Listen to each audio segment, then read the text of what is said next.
Hello and welcome into the GSMC Sports Podcast brought to you by the GSMC Sports Network. Today is July 31st and we are now officially past the MLB trade deadline. So we're going to be giving you some lists of winners and losers from the deadline, trying to get to as many deals as we can. Ended up becoming a very action-packed deadline by the end there, so we are going to be breaking that down. Additionally, just yesterday we got the news on the NFL front that the Chicago Bears have decided to extend wide receiver DJ Moore to a new contract extension, so we'll be talking about that and some of the other updates that have come out of NFL training camp as of late. Additionally, we are going to be continuing on with our previews for all 32 NFL teams. Today we are beginning with the AFC West, so we will be covering the Denver Broncos and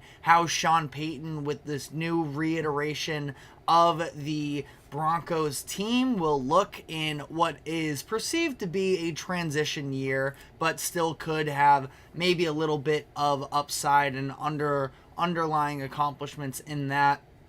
And then to wrap up the show, we'll be coming back around to the deadline, and I will be discussing my Boston Red Sox, who I'm a fan of, and the moves that they made over the deadline, whether or not it is enough for them to remain competitive. But before we get into everything, just a reminder to like, follow, subscribe wherever you keep up with us. To our viewers, be sure to use the comment section to give us your thoughts on the latest happenings in sports as we try and make the show as interactive as possible.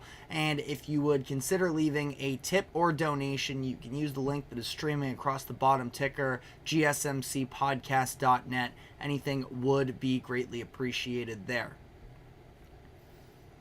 Last night at 6 o'clock p.m. Eastern, we saw the conclusion of the MLB trade deadline. A bunch of moves taking place this summer.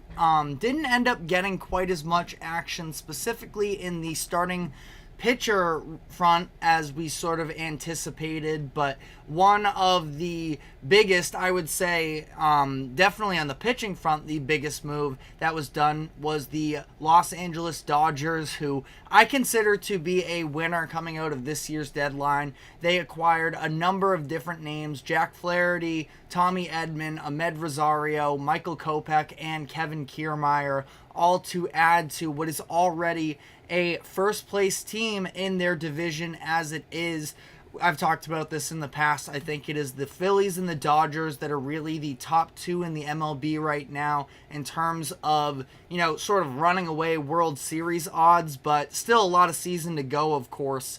And sometimes in the Dodgers case, that hasn't necessarily been a great thing, because we've seen over the course of the past couple seasons, this season included, they've been dealing with numerous injuries to players from their starting rotation, and it has ended up being an obstacle for them to overcome. But they come out of this trade deadline with probably the best starting pitcher that was moved in Jack Flaherty from the Detroit Tigers. They got a little bit of everything in this at this trade deadline, but getting Flaherty helps to be a top-end rotation player. Again, maybe the only one that was moved this season.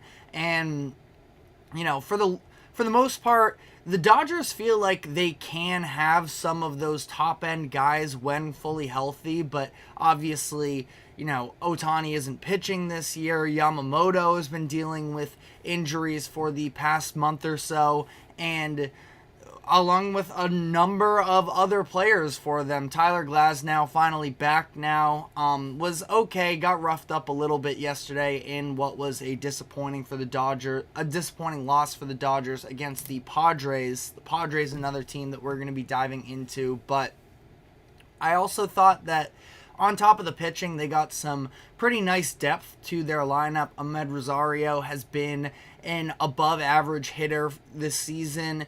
Playing for the Rays, he's hitting .307 with a 113 OPS plus, so the Dodgers were able to acquire him. Tommy Edman is another name that I think could be a real X factor for the Dodgers, considering he's an X factor because you also don't necessarily know. He's yet to step foot onto an MLB field this year. Acquired from the Cardinals, he had surgery during the offseason on his wrist. During his rehab stint, he suffered a setback with an ankle soreness injury. So this is a player that is a former Gold Glove winner, provides experience in the infield and the outfield. He is, just about an average bat, which is kind of no complaints there when you talk about the Dodgers, who were in need for a little bit of depth. So getting those type of utility men is definitely a positive for them. And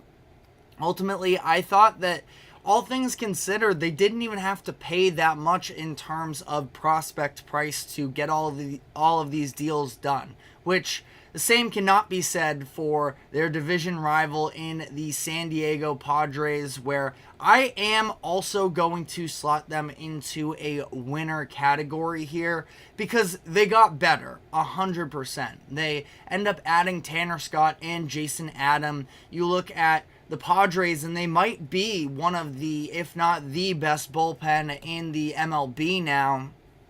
Also understanding that from the perspective of the Padres here, they already have Robert Suarez, who can definitely eat up some of those high leverage situations as well. I mean, Tanner Scott, in my opinion, is pitching just about as good as anybody is currently. So he was one of the pieces I was most intrigued to see whether or not he ended up getting moved, and he did. So he goes to the Padres. Really interesting little arc here that's been taking place with the Padres after the past couple of years, where they have been so high spending. They look to cut back on payroll a little bit, but they find themselves in a very competitive position here in the National League. And like I said, the Phillies and the Dodgers are the two teams that sort of feel like the obstacles in the way. But outside of that, you can make an argument that it is a very open pennant chase this year. So, the Padres end up making some moves to get themselves better today, but it did cost them a number of high-end prospects for them.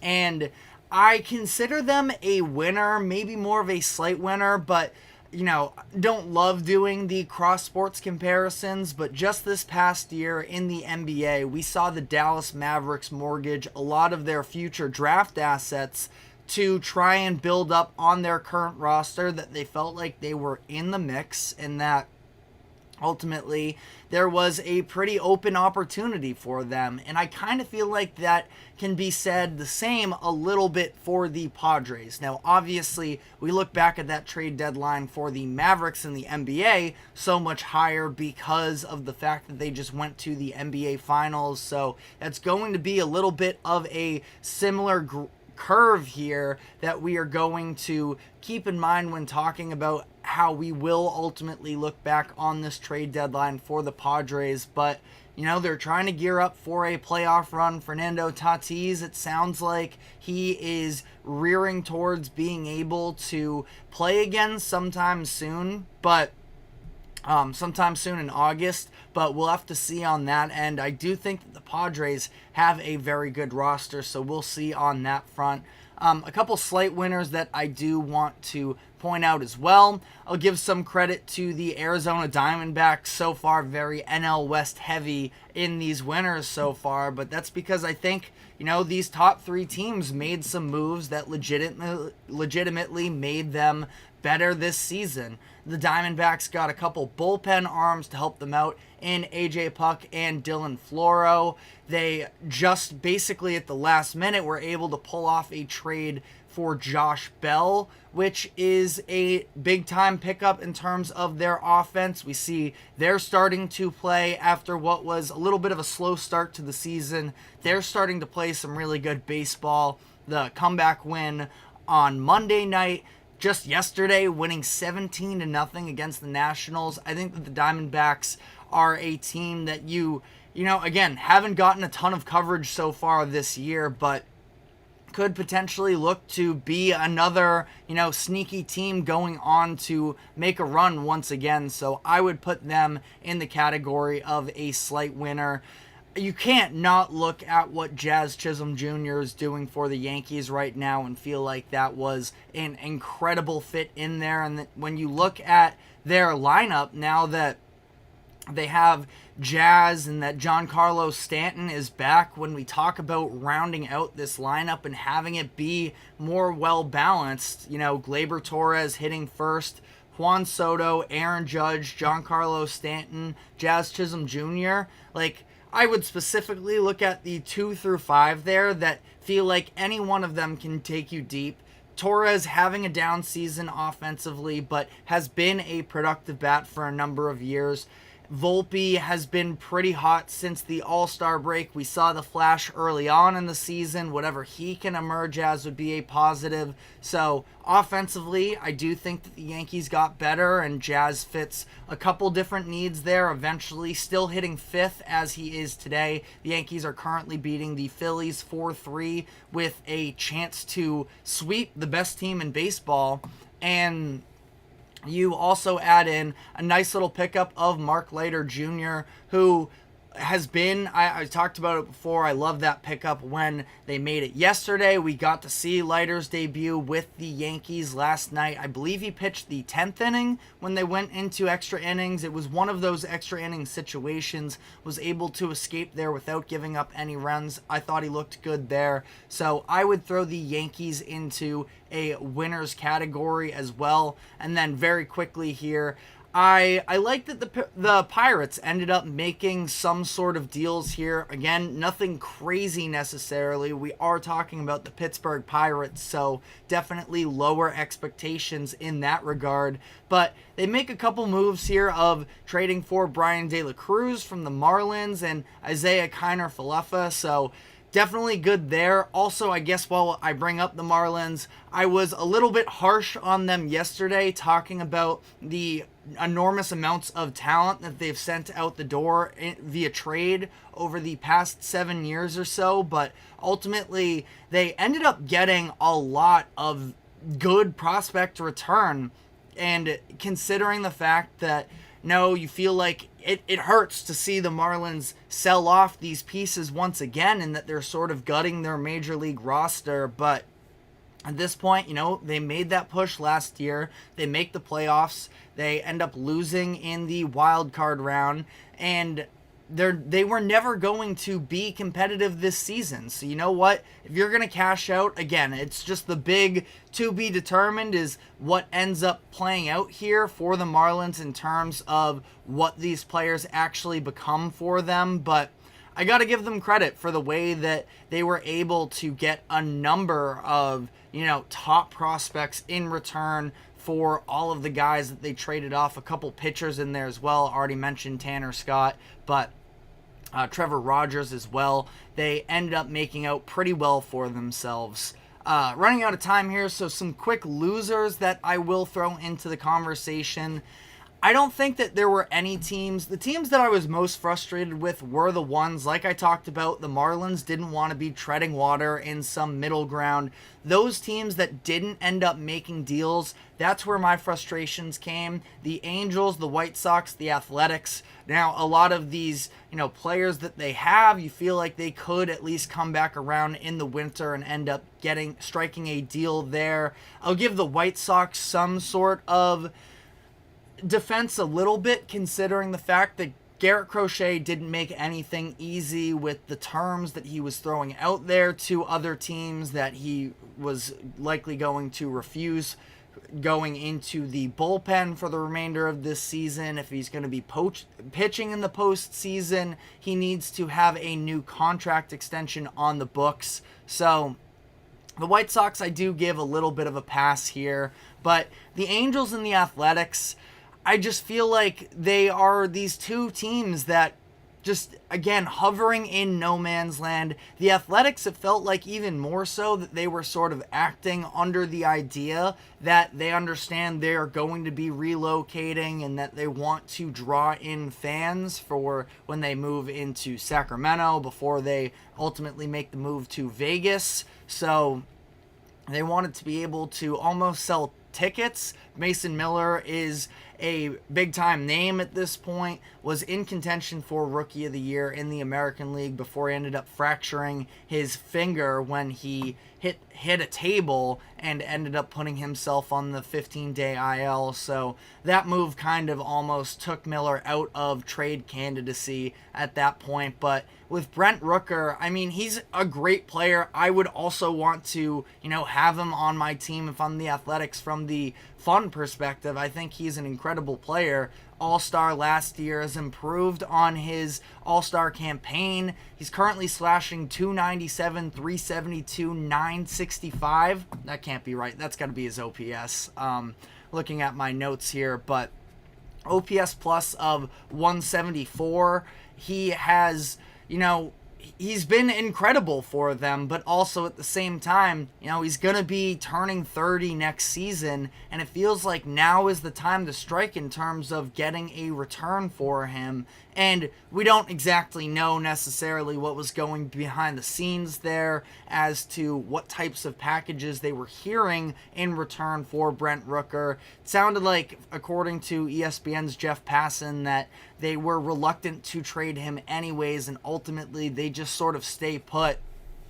And just a little bit disappointing there. A lot of those same points you can make for the Angels as well, who had a few, specifically bats that could have ended up, making a splash somewhere else. But the last loser I'll throw into this category is the Houston Astros, and it's very slight because acquiring Yusei Kikuchi does a little bit fill out a need for them in terms of having another starting pitcher. So I'm not going to necessarily kill the addition of him to their roster, but I also feel like at the same time, with the amount of prospect value that you gave up, and he is going to be a rental for them, that it is, definitely a very steep price. You wonder what's going on behind the scenes there in terms of, do the Astros feel like there is a window closing? We saw them get out to such a slow start at the beginning of this year, and I wonder if maybe they think that that is a sign of what's to come.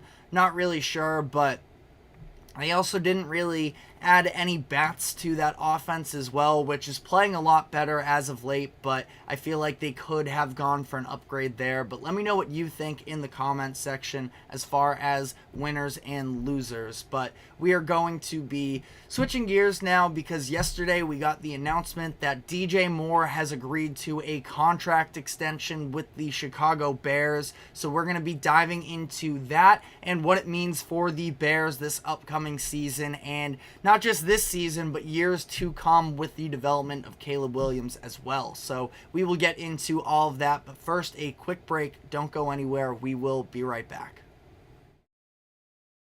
I feel like I'm losing my mind. Is everybody in the world blind? Please, Lord, give me a sign, a sign.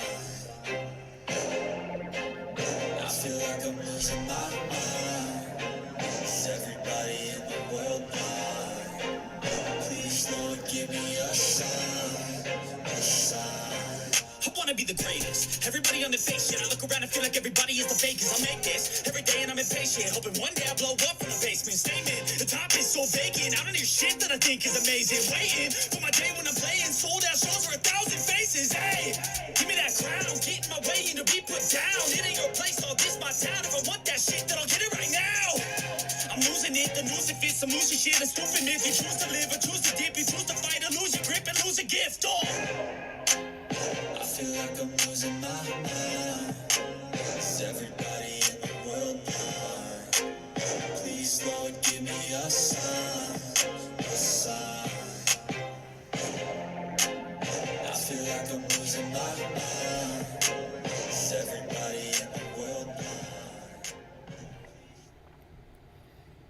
Welcome back into the GSMC Sports Podcast. As during all of the MLB trade deadline drama that was taking place on Tuesday afternoon, we also got the news that the Chicago Bears are signing wide receiver DJ Moore to a lucrative extension. The deal is 4 years for $110 million. It includes $82.6 million guaranteed. So pretty substantial marks here for DJ Moore, who has definitely emerging as a franchise wide receiver. You know, he was sort of hovering on that top 10 receiver conversation. I think that's around where he is headed into this year. And he has a chance to, headed into the prime seasons of his career, end up really making a name for himself. This is a proactive move from the Bears, so a little bit surprising considering the fact that Moore just signed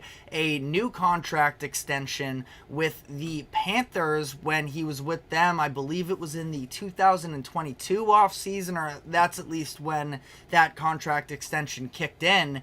And now he is locked in with Chicago through 2029. They sort of he almost jumped the line a little bit in terms of the different players that are going to be on expiring deals sooner than DJ Moore. But we saw from what the Bears put out last season that overall, I do think that when you look at the effect and the impact that DJ Moore had on the Chicago Bears last season, and not just on the Bears, but specifically on that quarterback position, it was Justin Fields. They went out, they traded for DJ Moore with the number 1 overall pick in last year's draft. And obviously, we're now looking at a new quarterback situation in Chicago with Caleb Williams. But even with DJ Moore present, Justin Fields was able to turn out the best season of his career up to this point.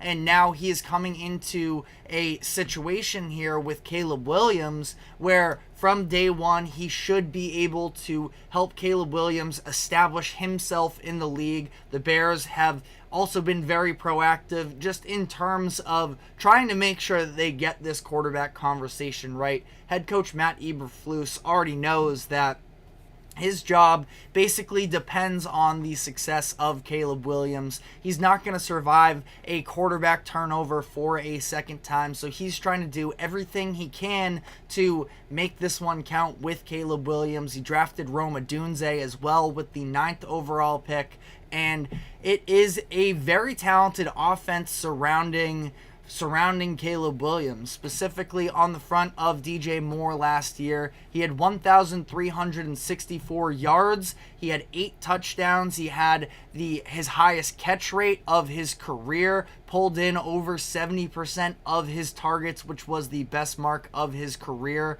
And he has been a just transformative player for Chicago in his brief time here. We have a comment here from Shots Below the Belt. Does this signing reflect confidence of the Chicago Bears heading into the season? Because they do also have Keenan Allen. That's an excellent point. I mentioned Rome Odunze, but it obviously doesn't stop there as well. The Bears have been adding a number of different receivers into the mix. They signed DeAndre Swift as well in the backfield, who is, somewhere around a top 10, 15 running back in the NFL. So I do think that the Bears are going to be, I think that it is a sign of confidence, and we have comments from Anthony as well. I'll get to your baseball question at the end of this segment. But Anthony does also say the one weakness that the Bears have is their offensive line, which is true. Definitely, it is the weaker part of their offense, but I do still feel like it's at least improved, that they have made some moves as of late. When you look at the difference in situations from when Justin Fields began his career in Chicago in 2021 to where the Bears are now, there's a number of far more impressive options around them. It's where they go out and they draft a Darnell Wright. They bring in Tevin Jenkins and I think that ultimately, it's definitely not an area of strength, I would say, that offensive line, but I do think that they have the chance at least to continue to develop, and at this point, just being league average, especially with all of those weapons that Caleb Williams is surrounded with. And Caleb Williams, for whatever it's worth as well, is a quarterback that has shown his ability to use his legs while he was at USC. Almost a little Justin Fields-ish in some degrees. One of the main criticisms of him does sort of also reflect one of the concerns with Justin Fields when he was in Chicago. And that's the idea of holding onto the ball too long. Now, Caleb Williams, when he was at college, I do feel like he also, at that point, especially in USC, in his final season, it was his junior year, but he sort of knew that he had to make these big-time plays and make the superstar types of plays because of the fact that the defense wasn't good. There wasn't quite as much necessarily as help in the receiving department as he used to have, but I think he is going to definitely be able to find his way in Chicago. And again, we'll get to the rest of the comments here in one moment, but just sort of wrapping up the idea on DJ Moore himself, I do think that this is very well spent money for Chicago, considering the fact that he is a player that at this point, and this may be a little bit unfair of me to say, but we haven't seen DJ Moore really have any issues in terms of run-ins with quarterbacks. It feels like he's been very drama-free, considering the fact that he's never won more than 7 games in his first 6 seasons of his career. That he has had some pretty bad quarterback play surrounding him for a number of these years, and the fact that he's sort of remained as cool as he has, and he's been extremely available, and durability is honestly one of the biggest things I'm looking to pay for when I'm in the NFL. He's got the talent, he's got the durability, it seems like he's going to have the leadership. Now, that will be put to the test maybe a little bit more now that there are so many other options around him. He was really the sole guy in Carolina for a number of those years. Now with Keenan Allen, who's coming off of, underratedly, a career season for Keenan Allen last year, and Rome Odunze, who I think eventually is going to, especially once Keenan Allen, he kind of feels like a one-year rental for me. They got him at an extremely low price that Odunze will be able to take over a much bigger role, but there are going to be a lot of mouths to feed. You just have to wonder about, eventually what that buy-in is going to look like, but I feel like everybody will sort of be on board after the kind of messy situations they've been at over the course of the past couple of years, that they'll be able to fortify themselves. I believe that they are minus money at this point to make the playoffs, and I'm sort of with that as well because I'm very high on what they have moving forward here. But Anthony Manzano comments, that's the one thing I feel like with Caleb Williams, he's a pocket passer like Aaron Rodgers that can move and use his feet, but he's a pocket passer. I agree. He definitely has that mobility to him, and it's a weapon. I almost look at the perfect modernized version, and by no means am I comparing him here, but Patrick Mahomes is kind of exactly what you're looking for, at least what I'm looking for in a quarterback, where you rely on the arm talent. That is your go-to weapon. But we've seen Mahomes a number of times throughout his career in these past few postseasons that he's able to create a run, pick up 20 yards on the ground when need be, on third downs, at least be a threat to scramble out. And that's what I feel like the best version of Caleb Williams could look like. Again, not saying he's Patrick Mahomes by any means, but that's sort of the archetype that you would like to see, and Aaron Rodgers does sort of fit in that same conversation as well, and that's something that I could conceivably see from Caleb Williams, is having the arm talent first, but also having the understanding of, not just being able to use his legs, but understanding when the right time is. And That's something where when you look at Justin Fields, he was basically in a point where he was reliant on his legs to some degree. And I liked what Justin Fields was able to put on the field in 2023. But ideally, yes, with, as Anthony also said, Justin would use his legs because pressure would break through a lot sooner than preferable. As soon as there was, any sense of pressure, Justin Fields, especially in that 2022 season, he was just taking off immediately. It's being able to keep your eyes downfield as you navigate, and that's a lot to ask of a quarterback, of course, but again, I do think that Caleb Williams has the tools to be able to do so. Shots Below the Belt says, having speed at wideout will help both the offensive line and quarterback. Great receivers means quicker throws. And I do think that's something that might take a little bit of adjustment for Caleb Williams, because a lot of the time we did see him sort of going for those home run plays. Just getting Caleb to understand, trusting the process, trusting the offense, and being able to make those quick decisions. I think that that's something that he might be a little bit bumpy out of the gates with, but I feel like, again, with all of the tools that he has, I'm a very high believer. I know that's not a hot take by any means, but I do feel like to some degree towards the end of his USC career, and as he was getting all of this buzz coming into the number 1 overall pick, people started trying to poke holes in Caleb Williams, but I do think that he has a chance to, live up to the expectations. Shot says, Justin Fields was sort of set up to fail. Totally agree there.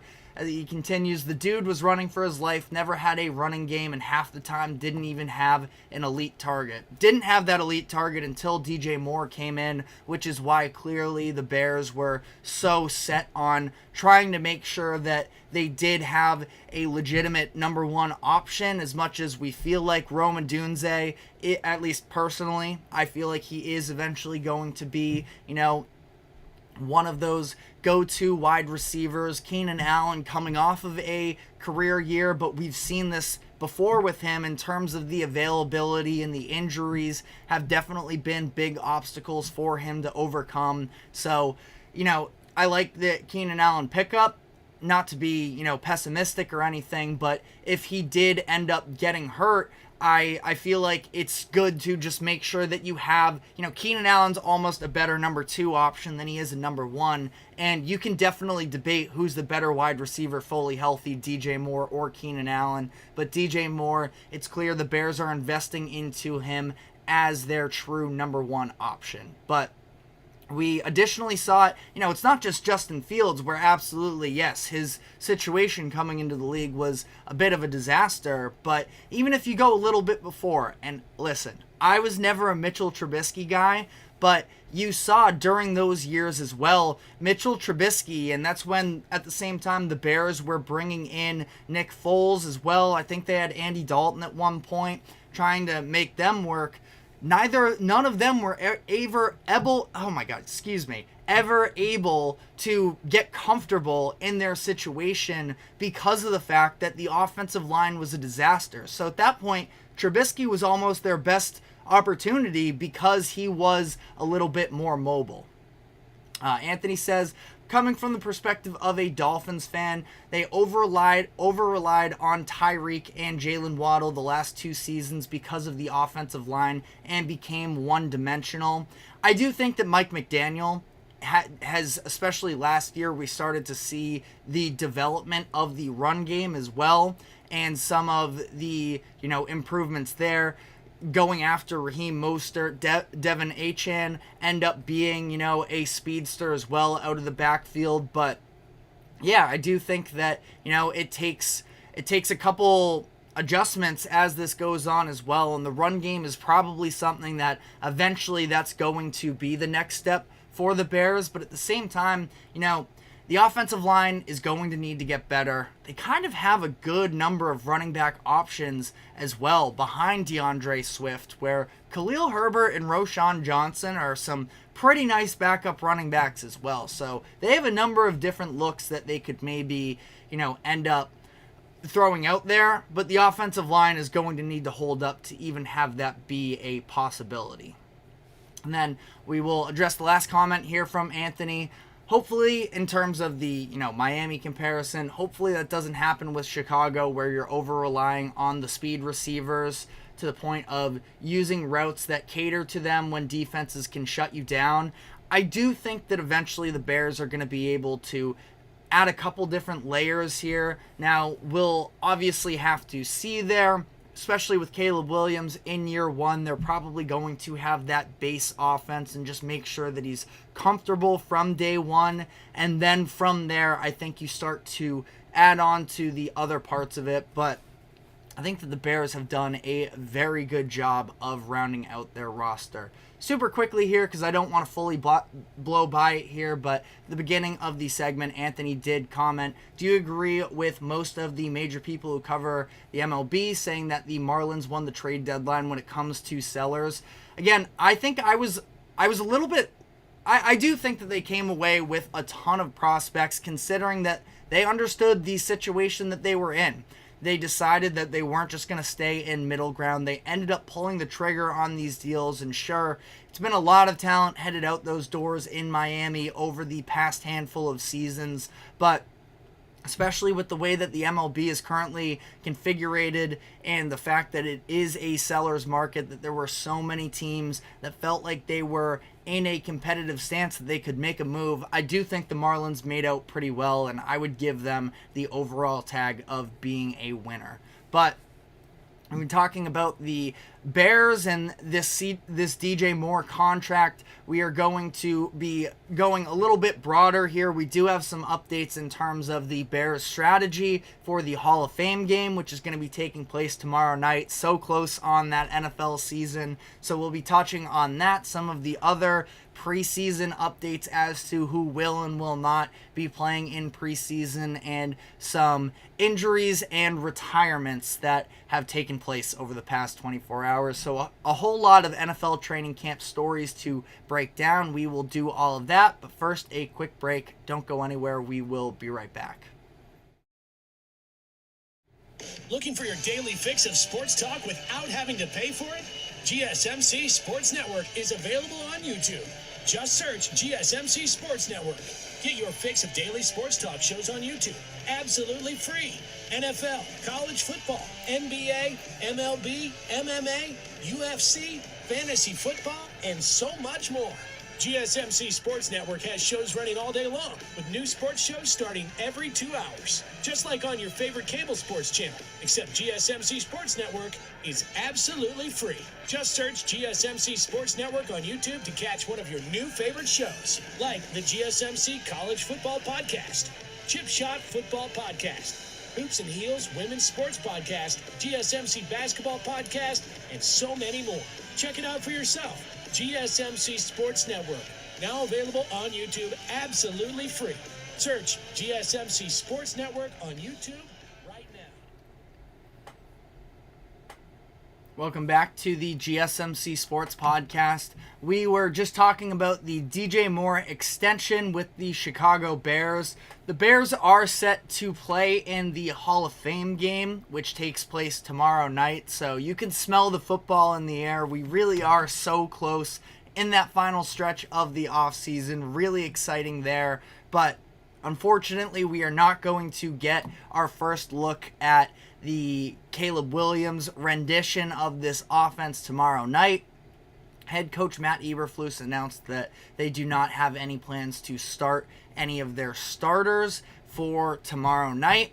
It sounds like eventually the plan is to have, I think the rep range that they were looking at for Caleb Williams was 55 to 65. I saw on ESPN that that's supposedly the range that they were looking at, considering that's where some of the first round picks from last year, how much experience they got in the preseason. So ultimately, we will see on that front in terms of when we will get to see Caleb Williams. It's sort of TBD on the week 2 game, which I want to say is against the Colts, but I could have that mistaken, and ultimately, not all that important ultimately. It's against the Bills, but, I do think that it is probably the right decision for the Bears on that front. We additionally saw that Aaron Rodgers is not going to be playing, at least in the first preseason game. This I 100% agree with.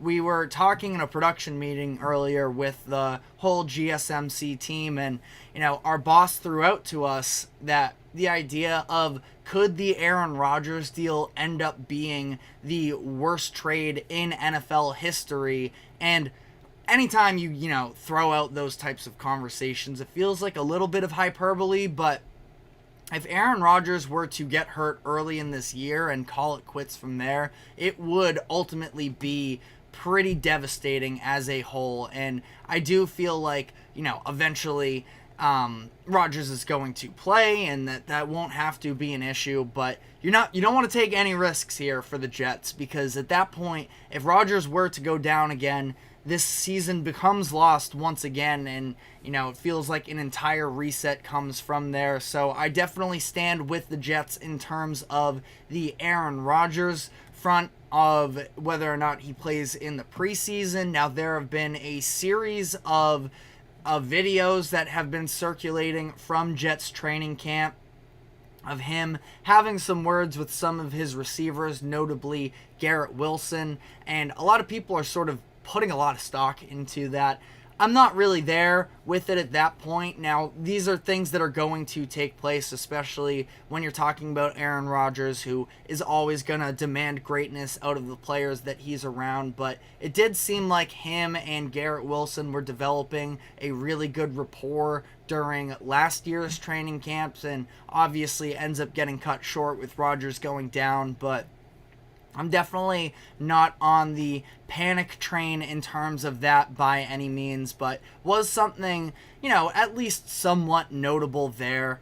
But some contract holdout situations, the Matthew Judon saga that we covered a couple days ago, sounds like it is progressively getting worse for the Patriots there, considering the fact that Judon, he was at practice a few days ago in sweatpants, not participating. Just a day later, he ended up coming into the Patriots facilities and got in what was reported as a, quote, animated discussion with Gerard Mayo and members of the front office. And then yesterday, he was a no-show altogether. So seems to be getting worse here. Matthew Judon is looking for a new contract extension. We talked about this the other day. While he does have himself to blame to some degree in terms of the fact that he's only making $6.5 million this year because of the fact that he chose to restructure his deal to push up some of that money.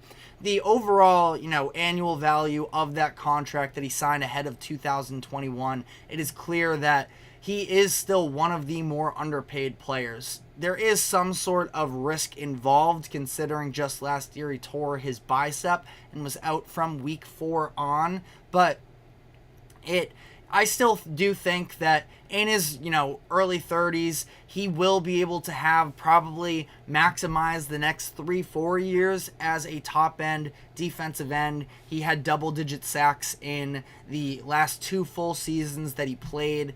I threw out the idea of giving him an incentive-based restructure this season that would tie into games played and overall number of sacks to try and at least, show some sort of reward if things pan out there. But it doesn't seem like Judon is going to be on the Patriots for much longer, which is a little bit unfortunate for the Patriots, considering he's been just about their best player the past few years, but also, for whatever it's worth, the bar's been pretty low on that end as well. So we'll have to see how all of that plays out. We still have some hold-in situations. Haven't covered yet that Trent Williams is also looking for a new contract extension and that he is holding out from 49ers training camp.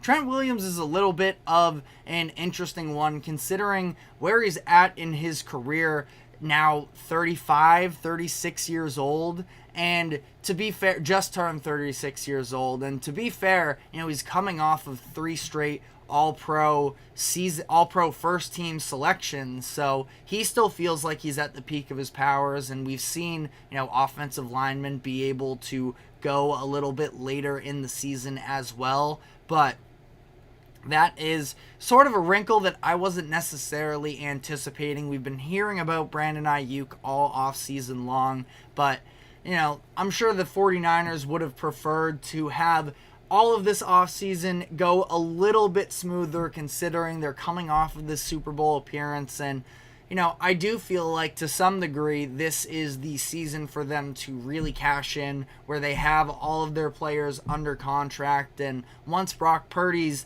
new deal kicks in, assuming they do end up paying him, which I would be very surprised at this point if they don't. But once that happens, they're going to have to, cut some costs elsewhere on the roster. This is an open NFC, and they probably have a great chance. And open NFC, I will just quickly here address a comment from Shots Below the Belt where he says, I smell about 3 or 4 wins for the Giants this season. It's interesting. I haven't been able to look fully at their schedule. You're going to quickly here. I've been using Sharp Football Analysis, no free ads or anything, but it is free, and I feel like I like the algorithm they use in terms of balancing out the ultimate schedules here. Giants are looking at 6.5 wins per the schedule, the 20th hardest schedule in the league. So, 3 feels probably a little disrespectful, but and I like Brian Dable as a coach, so I will stand by him there. It's not a very talented roster overall, specifically on that offensive end, but I don't want to dig myself too deep into any holes here with Giants fans before really getting to look at the entire picture for them. So appreciate the comment, but I'm going to leave that one at that. But a couple notes here on the rookie quarterback front. Sounds like Caleb Williams is garnering a ton of respect around the locker room, and that people are really impressed with how quickly he's been able to show out up to this point, and that he is, it's really no question whatsoever. It never really was going to be a question in terms of whether or not he is the week 1 guy, but he has surpassed expectations up to that point. He seems like he is gearing towards a potential. And I'm not one for, sort of overreacting or anything, but based off of the weapons that are around him and the talent that I do think he has, I do think that Caleb Williams could potentially have an all-time rookie season. CJ Stroud had debatably the best rookie season from a quarterback of all time last year, and I think that he can put up, similar production with, granted, more around him, but I'm very high on that hype train. But coming back around to the Patriots here, first couple days of padded practice have not been very impressive for their 3rd overall pick, Drake May, which is definitely disappointing to hear on that front. Now, at the same time, it's just a couple days into training camp. You can't put too much stock into it, but the idea right now is that Jacoby Brissett is significantly ahead of him, and it would take a little bit of an upset to see Drake May as the week 1 starting quarterback. I didn't think that it was in their best interest anyways to have him start week 1, but, everybody's now making the comparisons to the draft analysis that Bill Belichick gave about the sloppy footwork and sort of the negative opinions on Drake May. It sounds like some of those are sort of playing out a little bit. Now, again, the Patriots, as long as Jacoby Brissett is healthy, aren't going to need him from week 1, and the idea is probably that, this team is going to try and rely on their defense a little bit more to establish this culture. we'll see on that front as well, but I think that, the more we go on here, the more I would not be surprised if Drake May doesn't play his rookie season. If the Patriots can be in the mix, I think there's straight out a chance that he never comes in.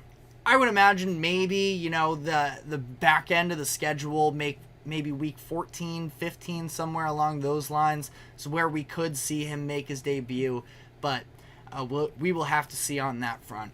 I know that was sort of a lot of information thrown out all at once.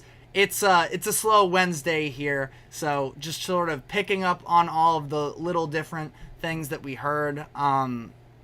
Did also see Rashad Penny retire yesterday, just to throw some extra, content in there. But we're going to refocus here, and we are going to be continuing on with our season previews of all 32 NFL teams. Today we have our first of the AFC West teams to dive into with the Denver Broncos. It's a new era here. Sean Payton, a little bit of a, I wouldn't say a hot seat because of how much money they're paying him and all of the turnover that's happened, but I would say that there is a significant amount of pressure on Sean Payton in these next couple seasons for the sake of his legacy, considering everything that happened. So we're going to discuss that and what could be coming up for the Broncos this upcoming season. But before we do so, we have to take a quick break. Don't go anywhere, and we will be right back.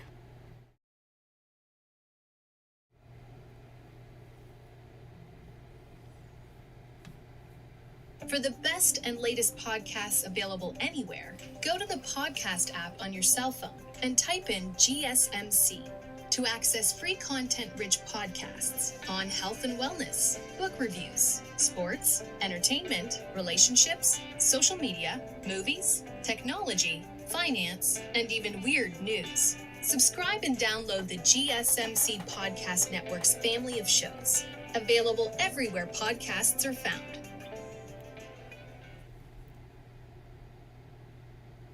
Welcome back into the GSMC Sports Podcast as we are continuing on with our season previews. We're now moving on to the AFC West. And first off, we have the Denver Broncos. And it was a loud second half of the season into the offseason, while there was a little bit of a dispute between head coach Sean Payton and quarterback Russell Wilson. Ultimately, Sean Payton ended up winning the battle in terms of surviving in Denver, and I think that ultimately, it was sort of understandable on his part. I know during this offseason, the further we get away, people are sort of turning to the overall stats that don't look all that bad with Russell Wilson and the fact that they were in wild card contention while he was the starting quarterback. But I've made my thoughts clear on this before. I thought that had a lot more to do with the defense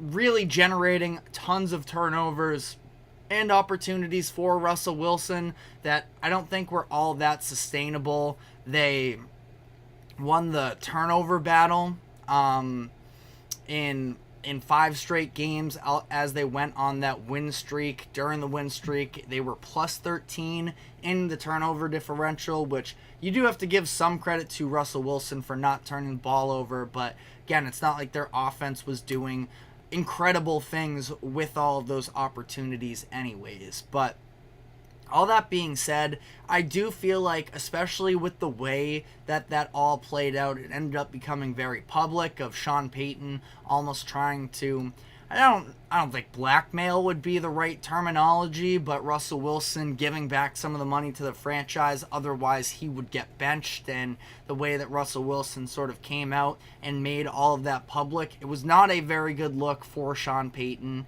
And even if I think that he was right in terms of not believing in Russell Wilson, he ran him out of town, and the Broncos are still on the hook for a significant amount of money and dead cap because of that Russell Wilson deal, which granted Sean Payton wasn't a part of when they brought him in.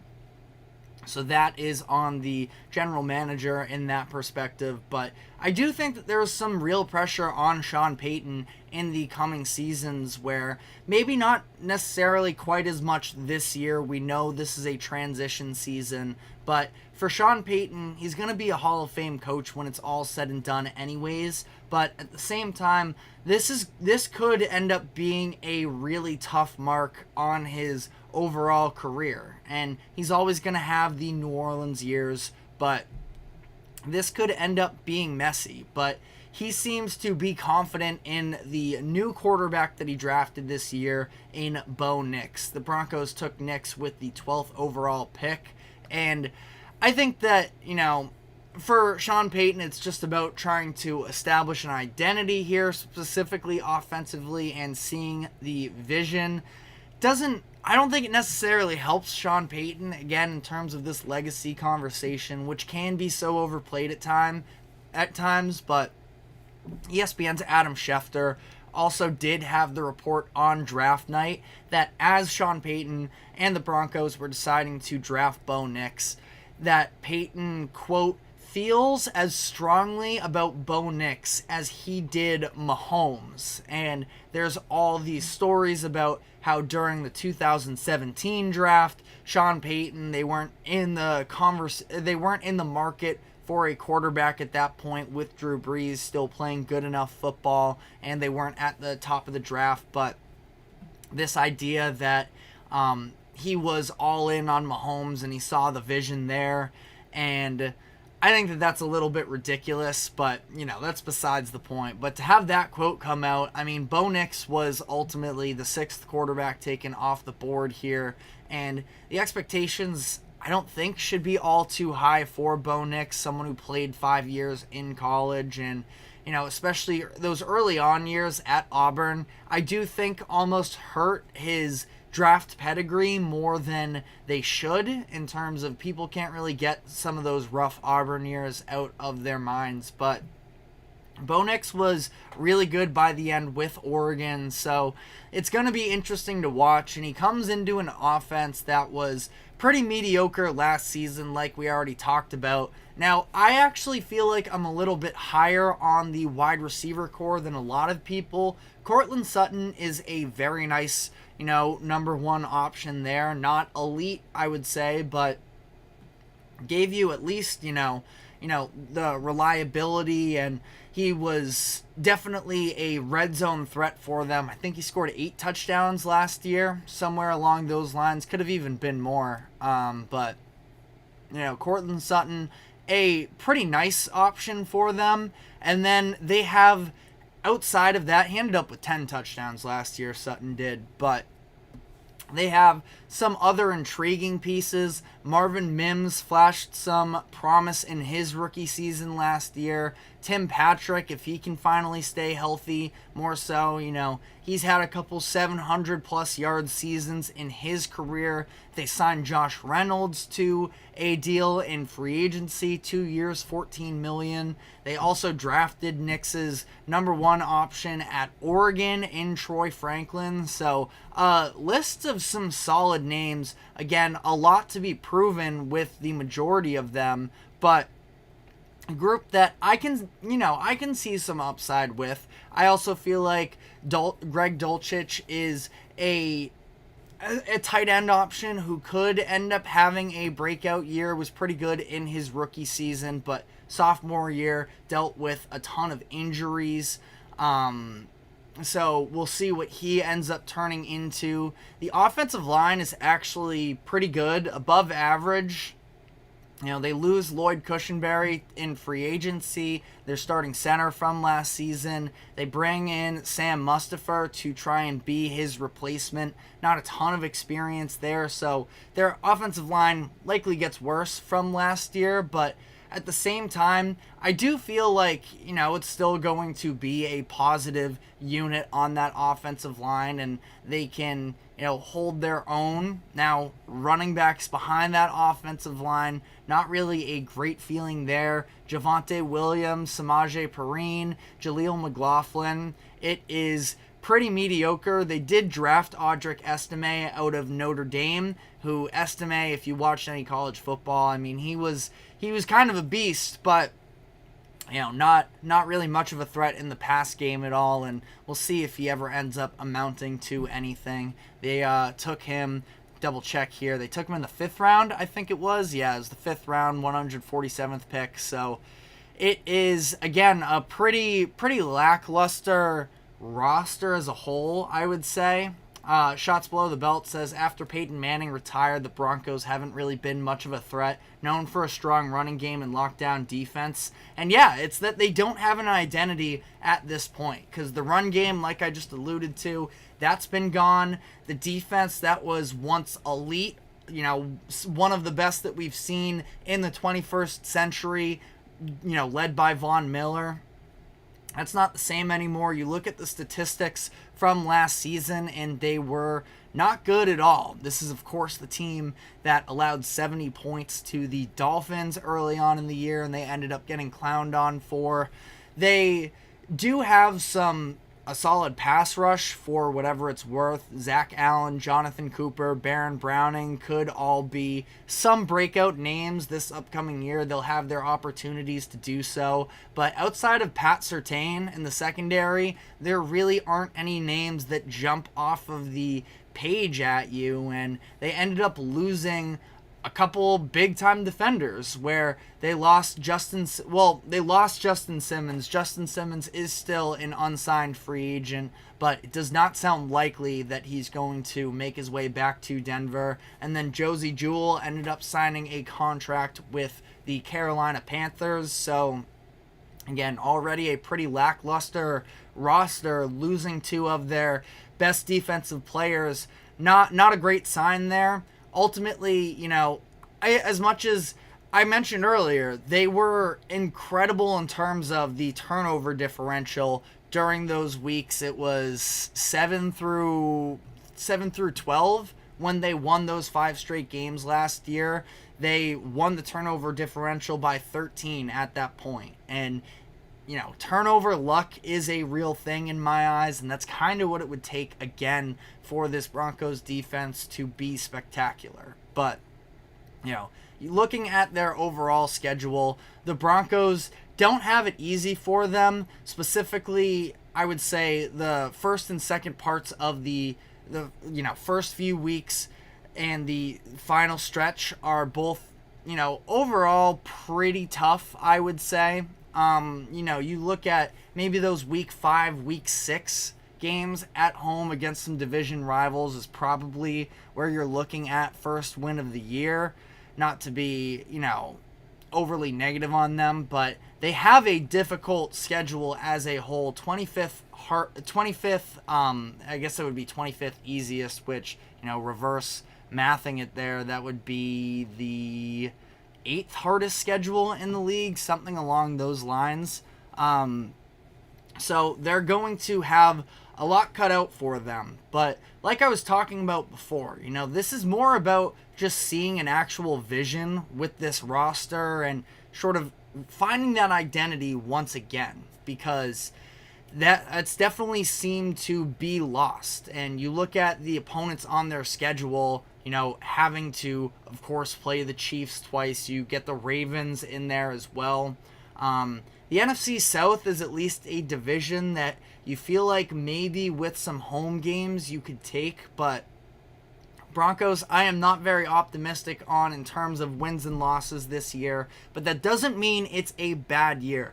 The Broncos could benefit from being towards the top of the draft next season and being able to, add another star player wherever they end up needing at that point. It's not like it's the strongest quarterback draft anyways. If things are completely disastrous with Bo Nix, then who knows, but I anticipate that he's probably going to play the entire first season. He's going to have some good enough receiver options and a good enough offensive line that I think that he can, show us if he is ever going to have anything.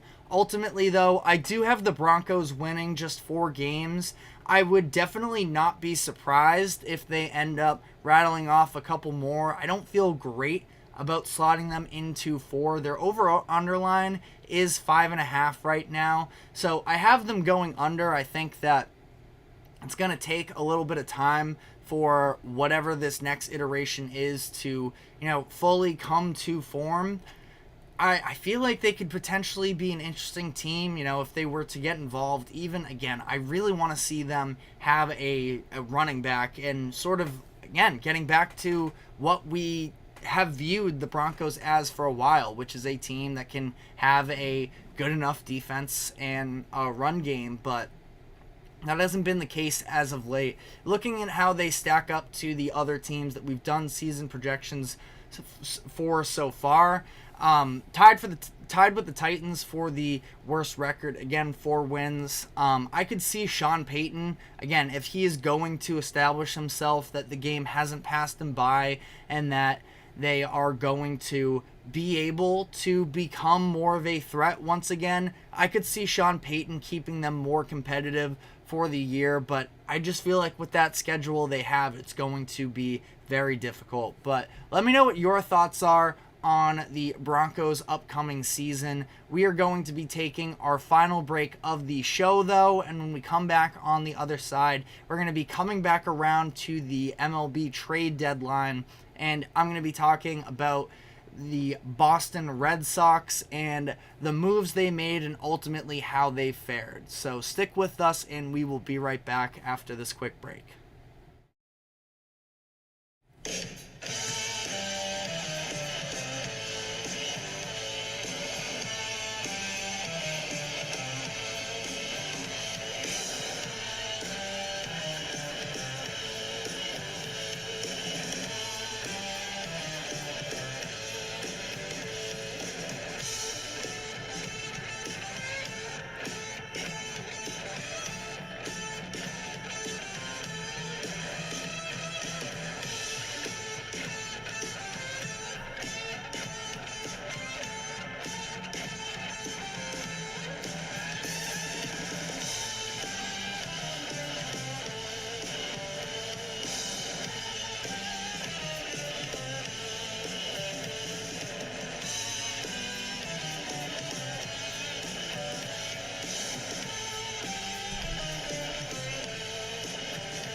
Welcome back into the GSMC Sports Podcast for our final segment of the day, where the MLB trade deadline was yesterday, of course, and I'm going to be diving into the Boston Red Sox. This is my team, so, sort of giving a little bit of an insider's perspective here, and ultimately, this is a franchise that the trust with the fan base has been tarnished over the course of the past few years with the way that they have not been treating themselves as a big market franchise. But, they ended up making a change in terms of leadership this offseason, fired Chaim Bloom, ended up bringing in Craig Breslow to be their president of baseball operations, and this was his first deadline. I thought he made out pretty well, ultimately, all things considered. This was the first time in the past few years that they put some actual effort into buying and trying to improve their roster in the now. They've been doing a little bit of this buying and selling, mixed bag over some of the past couple deadlines, and this year they were willing to move off of prospects, and we'll sort of dive into specifically what that means as we go on here. But in terms of the major league roster, there was a clear priority for the Red Sox to go after pitching, which was definitely a need for them. They end up bringing in a starter in James Paxton, who made his first start for the Red Sox last night. Ultimately not quite the start that I'm sure he dreamed up. 4 1/3 inning pitched, 6 hits, 1 walk, 3 earned runs, 5 strikeouts.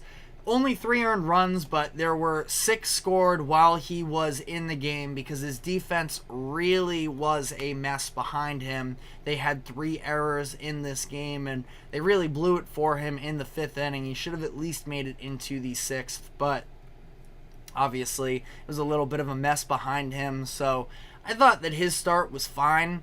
Again, unfortunate the way that it played out for him, but I do think that he is going to at least be, a name that you can rely on every fifth day a little bit more than you could in the past. Cooper Criswell gets bumped out of the starting rotation as a result of this, and I've talked about it before. I do actually kind of like Cooper Criswell and the way that he's been pitching, at least as of late. But he gets moved into the bullpen. I was curious whether they were going to send him to the minors and have him sort of work things out there, maybe be an option for them next year. But it sounds like they're going to keep him on the active roster and have him pitch out of the bullpen, which could end up being a nice addition for them, considering we know they very desperately need depth in the bullpen. Last night, he pitched the final 3 innings, and he did so with 0 hits and 0 walks, in what was ultimately, pretty flawless for him. So I think that that's something to feel good about for sure if you are, Criswell, and what this could look like of him out of the bullpen. So that's something that's definitely going to be important to monitor going forward. Not sure how much better you could have really gotten in terms of making a deal for a starting pitcher. Not sure how much more you could have done than James Paxton. Jack Flaherty ended up being really the only more so front-end guy that was moved. But like I mentioned, it was pitching all around, where it was James Paxton. It was 2 bullpen arms in Lucas Sims and Luis Garcia. Garcia moves me a little bit more than Sims does, but either way, it just takes one of them to hit. Now, they're probably going to be put into some situations in terms of leverage that maybe they wouldn't have been receiving if they were on a different team. But the Red Sox, they just need help, especially at this point, while Justin Slayton and Chris Martin are both dealing with injuries. So again, you could see this bullpen actually end up being, again, if one of these guys ends up playing out for them, if Slayton and Martin can stay healthy and, give you solid production, the bullpen could become, significantly stronger. And it's needed, because you look at what happened last night against the Seattle Mariners. Every guy the Mariners rolled out had an ERA under 3. And there might not be anybody on the Red Sox that even, out of the bullpen does even have an ERA under 3. Shots Below the Belt says, as an Angels fan, the deadline gives me Vietnam flashbacks. Last year, the Angels could have traded Ohtani for a haul, but didn't pull the trigger. Then he signs with the Dodgers. So, first off, Angels fan, gotta have some sympathy there. Not that I'm standing on any sort of a high horse right now with the Red Sox, but the Ohtani debate was very interesting at the deadline last year, and I can't 1,000% blame them, but they could have gotten a historic haul in return if they did pull the trigger. So I definitely do feel for you on that one. But additionally, with the Red Sox, they add Sims and Garcia. They then also flipped Nick York, who was once one of the top prospects in the Red Sox farm systems, to go and acquire Quinn Priester, who is sort of, equivalent in terms of getting towards being MLB ready. Priester has made a few appearances in the major leagues through a couple of years here, but still, I believe, just 25 years old.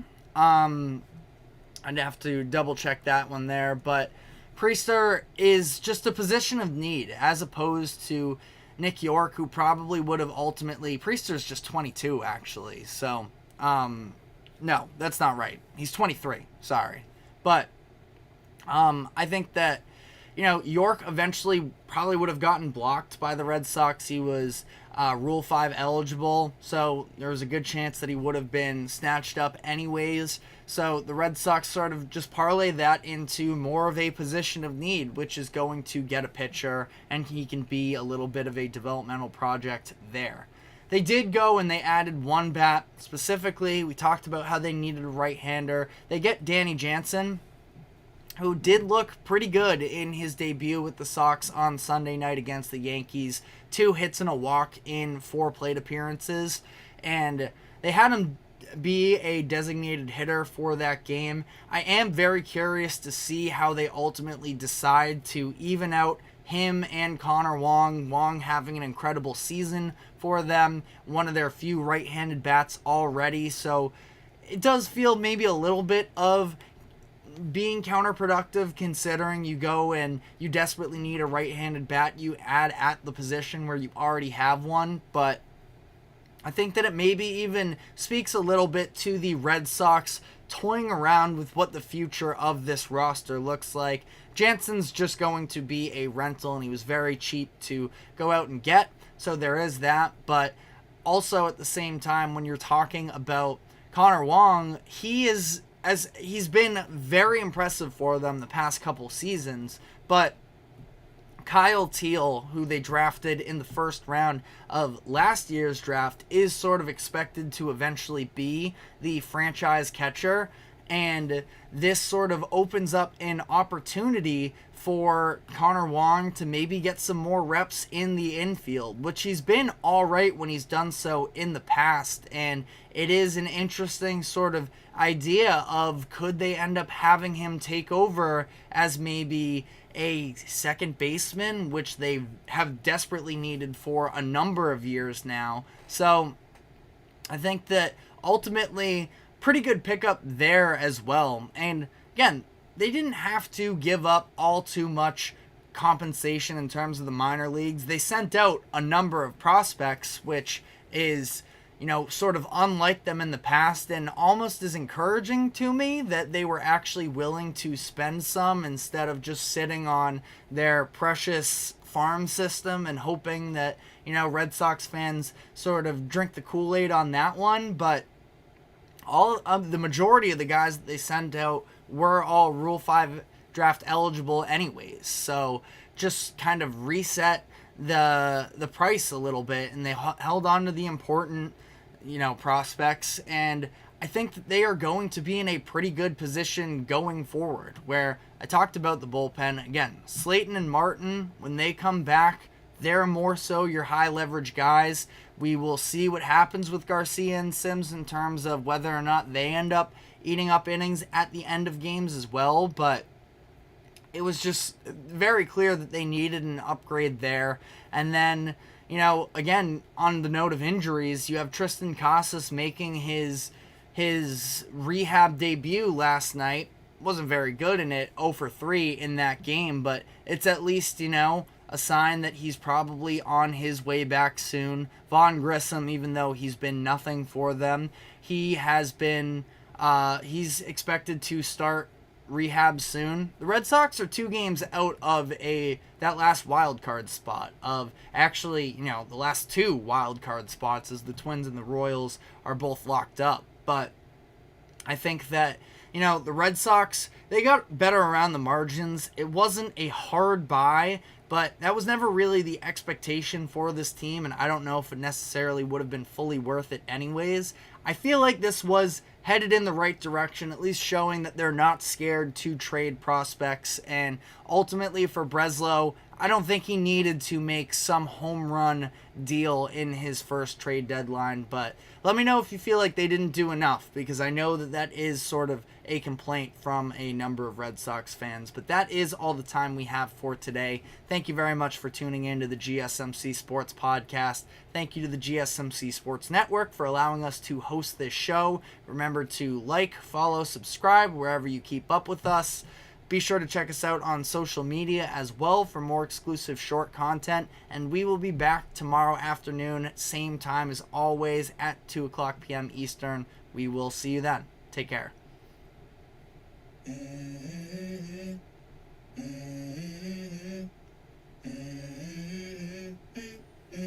Let's go.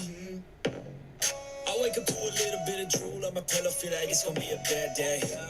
Yeah, I'm tired of shit, and the coffee ain't hit yet, damn, ain't that great.